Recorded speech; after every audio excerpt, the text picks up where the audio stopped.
جو ہے محل اور کیا ان کے اثاثے، کیا یہ غریب ملک کو شبہ دیتا ہے؟ ہمارے پڑوس میں ہندوستان ہے، ہمارا حریف ہے، ازلی دشمن ہے، اس سے ہماری جنگیں ہوئی ہیں. ان کے سابق وزیر اعظم کو دیکھ لیں، ان کے سابق سربراہان جو اداروں کے ہیں ان کو دیکھ لیں. کبھی کسی نے نام دیکھا کہ پاکستان سے باہر ان کے اثاثے ہیں؟ یہ پاکستان کب ٹھیک ہوگا؟ اور جو ٹھیک کرنے کے لیے نکلا ہے اس کو آپ نے جیل میں ڈال دیا. جن لوگوں کی وجہ سے اس ملک کے ساتھ یہ ہوا ہے، جس کی وجہ سے کروڑوں پاکستانی عمران خان کے ساتھ اٹھ کھڑے ہوئے اور 27 سال سے تحریک چلا رہے ہیں، ان سے تو آپ ملک نہیں چلا سکتے. وہ انگریزی میں کہنا کہ you can't reinforce the failure. All those people who are in power now are part of the problem, they're not part of the solution. ان کے پاس سلوشن نہیں ہے، ان کے پاس وہ کنجے نہیں ہیں جس سے عوام کے مسائل کا حل نکل سکے. وہ تالا جو عوام کے مستقبل کا امیدوں کا تالا ہے وہ کھلے گا صرف ایک شخص کے ہاتھ سے، جس کو آپ نے اڈیالہ نمبر 804 ڈالا ہوا ہے. 24 نومبر کی ہماری کال ہے، اس کال پہ قوم نکلے گی. آپ کے پاس دن تھے، اب بھی 1-2 دن ہیں، ہوش کے ناخن لیں.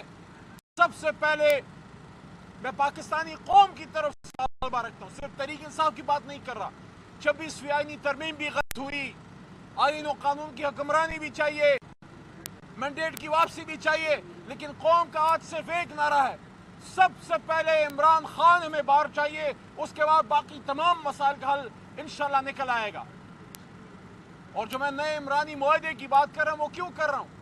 عمران خان صاحب کو باہر آنا چاہیے.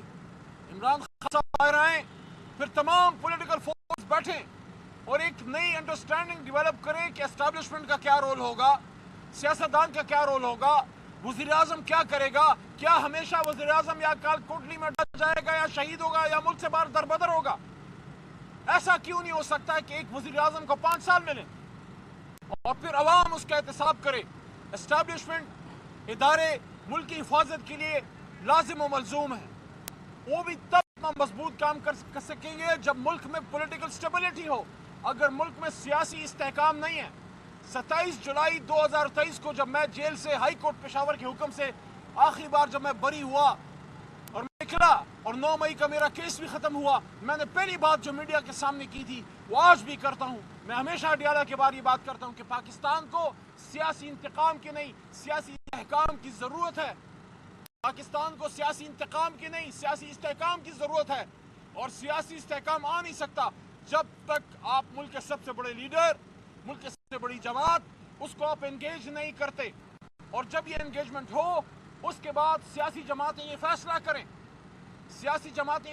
کریں کہ یہ اقتدار کی جنگ ہے یا یہ عوام کی خدمت کا ایک مقابلہ ہے. اگر اقتدار کی جنگ ہے تو بالکل آپ کریں جو آپ کر رہے ہیں، کوئی کسی کا کندھا استعمال کریں، کوئی آپ کو آنکھ مارے، کوئی آپ جو بھی طریقہ.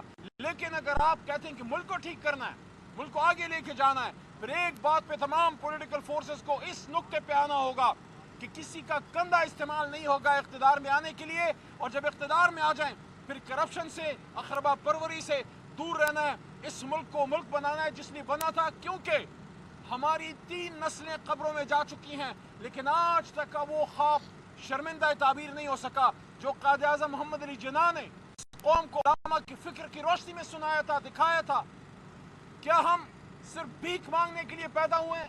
کیا پاکستان نیوکلیر اسلامک اسٹیٹ ہوتے ہوئے دنیا کے سامنے ہم کاسا لیس ہیں؟ ہم کس ملک کے پاس نہیں جاتے؟ یہ کیوں ہے؟ کیا ہمارے ڈی این اے میں کوئی فالٹ ہے؟ کیا ہم محنتی نہیں ہیں؟ کیا ہم ایمان والے نہیں ہیں؟ کیا ہم محمدی نہیں ہیں؟ کیا ہم مسلمان نہیں ہیں؟ کیا ہم دنیا کی باقی قوموں سے ہمیں کوئی کمزوری ہے؟ ہمارے پرورش میں کوئی کمی ہے؟ مسئلہ صرف ایک ہے، ہماری لیڈرشپ مسئلہ ہے کہ لیڈرشپ بیٹھے اور اس بات پہ فیصلہ کرے کہ ملک کو آگے لے کے جانا ہے. لیکن وہ کیسے ہوگا جب آپ ملک کے سب سے بڑے لیڈر کو گولیاں مار کے جیل میں ڈالیں؟ میری دعا ہے کہ سیاسی فورسز ہوش کے ناخن لیں اور جو لوگ فیصلہ کن ہیں وہ بھی کوئی سوچیں کہ آپ پورے ملک کو اس مشکل میں جو ڈالا ہوا ہے. آج روڈ پہ جائیں، 100 میں سے 99 لوگ ایک سوال کرتے ہیں، خان کب باہر آ رہا ہے؟ انشاءاللہ ہمارا دل کہتا ہے خان جلد باہر آ رہا ہے. جتنی جلد باہر آئے گا اتنی جلد پاکستان کے مسائل اللہ تعالیٰ حل کرے گا. بہت شکریہ.